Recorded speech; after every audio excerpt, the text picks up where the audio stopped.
छोटी मोटी बातें हम आपसे हो सकती हैं, हम शायद किसी और पार्टी से भी जुड़े हो सकते हैं, लेकिन आज जो देश का पिछले 10 वर्ष से देश की सेवा कर रहे हैं और आज तक एक भी छुट्टी नहीं है इस बंदे की। 22 वर्ष में 12 साल चाहे वो गुजरात के मुख्यमंत्री रहे, एक भी छुट्टी नहीं।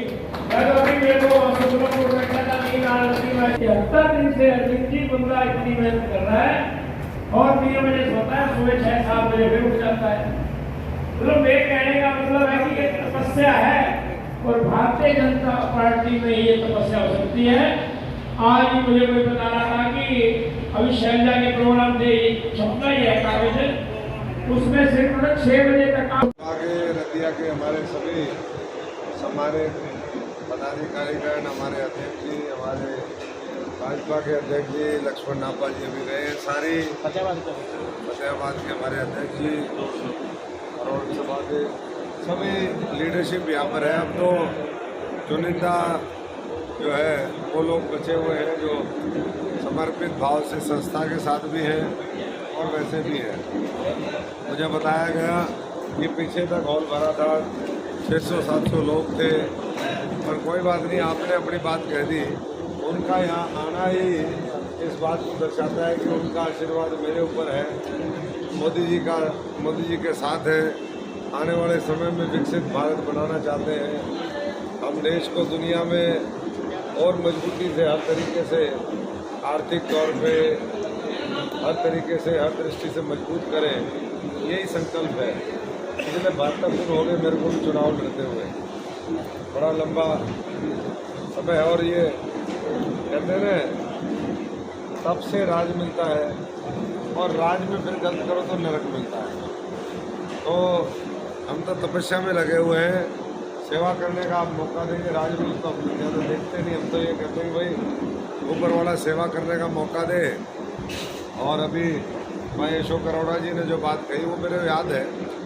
हमने बहुत इस सभा के लिए जो भी आप लोगों का हमेशा आदेश रहा उसकी पूरी मजबूती से पैरवी करी और आगे आप सबका आशीर्वाद मिलेगा। 25 तारीख को जब कमल के निशान के सामने आप बटन दबाओगे, जो आपने कहा कि पूरी सभा, पूरा समाज, पूरा ये रतिया इलाका, और ऐसा ही रुझान मैं समझता हूँ कि पूरे हरियाणा से है, पूरे संसदीय क्षेत्र में। तो बस अब 2-3 दिन आपकी मेहनत है, उसके बाद 20-30 साल के लिए जो है मेरे जैसा आदमी फिर आपको मिल जाएगा। तो आशीर्वाद दीजिए और आने वाले समय के लिए, तरक्की के लिए देश के रास्ते खोलिए। और वो केवल और केवल विकल्प मैं समझता हूँ नरेंद्र मोदी जी हैं, उसके अलावा महासभा द्वारा रिस्पॉन्स कैसे मिल रहा है लोगों का? रिस्पॉन्स अगर रात के 12-12, 1-1 बजे तक पार्टी के कोई उम्मीदवार आए, उसको इस तरीके से प्यार आशीर्वाद मिले, अरोड़वंश महासभा का मिला, ऐसे ही समाज का हर समाज, हर गांव, हर गली मोहल्ला, हर घर आज मोदी जी के साथ है। और जो उनका विकसित भारत का संकल्प है उसके साथ जोड़ करके अपना भविष्य सब लोग देखते हैं। आज मोदी जी ने अगर कहा है कि हम आज़ादी के 100वीं वर्षगांठ से पहले देश को विकसित कर देंगे तो विकसित भारत होगा। America, England, Germany, Japan, France की तरह हम लोग बहुत आगे बढ़ेंगे। अगले 5 वर्षों में तीसरी बड़ी अर्थव्यवस्था ये भारत देश बनेगा। जब देश बनेगा तो हर देशवासी को उसका लाभ मिलेगा। आज हर देशवासी की ये जिम्मेदारी है कि वो अपने वोट का जो अधिकार उसको मिला है, जो ताकत उसके पास है, वो ताकत लोकतंत्र को मजबूत करने के लिए लगाए। और जो ऐतिहासिक काम व्यवस्था परिवर्तन करने के लिए नरेंद्र मोदी जी ने 10 वर्षों में करे हैं, उसमें एक बार फिर वो सहयोग करे। 2 बार सहयोग किया, 14 में, 19 में, तो आज देश हर क्षेत्र में आगे बढ़ा है। आज किसानों के खाते में, हमारे संसदीय क्षेत्र में 4500 करोड़ रुपए उनके खाते में फसल बीमा योजना का मुआवजा और कृषि सम्मान, प्रधानमंत्री जो सम्मान निधि है वो उनके खाते में पहुंची। पूरे देश में 3.5 लाख करोड़ वो खातों में गई।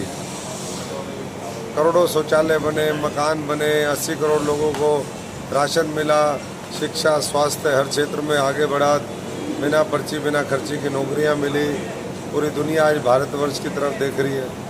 तो ऐसे में जब गाड़ी 200 की स्पीड पे चल रही हो, हाईवे पे चल रही हो, अच्छी गाड़ी हो, अच्छा चालक हो, अच्छी सवारी हो, तो फिर चलती गाड़ी में तो कोई ड्राइवर बदलेगा नहीं। कोई बात नहीं, ड्राइवर तो इस समय देश का एक ही है, बाकी सब नौसिखी हैं। और जो नौसिखी है वो कहीं भी भिड़ा सकता है, कहीं भी एक्सीडेंट। 140 करोड़ लोगों का भविष्य खतरे में नहीं डालेंगे लोग। और मैं इस समय आ गया है, 3-4 दिन मेहनत करनी है।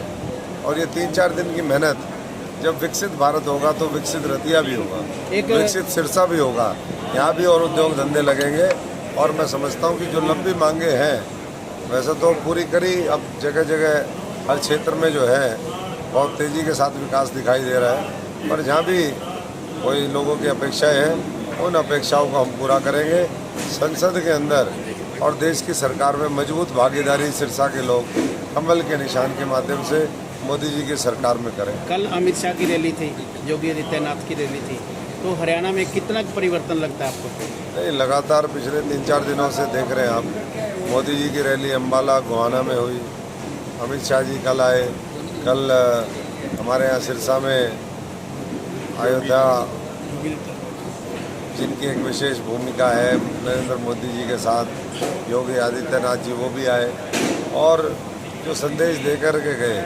मैं समझता हूँ कि पूरा जो है कि सिरसा संसदीय क्षेत्र में भी और पूरे हरियाणा में संदेश है कि अब हम जो लोग राम को लाए थे हम उनको लाएंगे। आने वाली 23 अपने सबसे बड़ी दिक्कत है सिरसा और फतेहाबाद जिले में, क्योंकि पंजाब बॉर्डर पे है और नशे का प्रचलन है। युवा इसमें काफ़ी ज़िंदगी तबाह कर चुके हैं। आपसे बहुत उम्मीदें हैं इसको लेकर। नशे पे बिल्कुल मैं समझता हूँ कि बहुत सख्त होना पड़ेगा, समाज को भी साथ जुड़ना पड़ेगा, लोगों को भी सहयोग करना पड़ेगा और सरकारों को कोई इसमें ढिलाई नहीं छोड़नी, क्योंकि ये नशा बॉर्डरिंग स्टेट से आता है।